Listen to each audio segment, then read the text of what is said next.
What am I making today, you ask? Spoiler alert, it's Thai Tom Yum soup.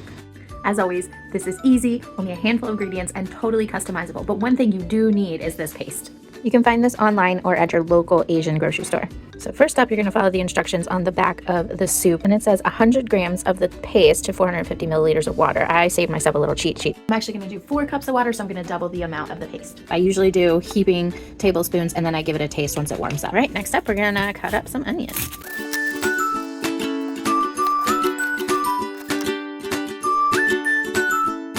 The peppers. This is what we have so far. Up next, the mushrooms.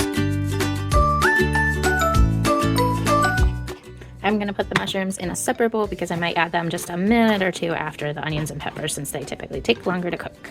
Cut up the Brussels sprouts. Peel off anything that looks funky and cut these smaller ones in half and the larger ones in quarters.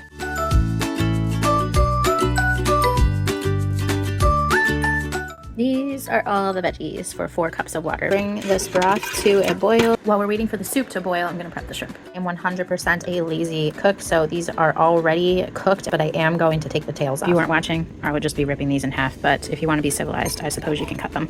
I used about half the tray, and since neither of us grew up rich, we are going to be cutting these in half. We're boiling, so it's time to add the veggie.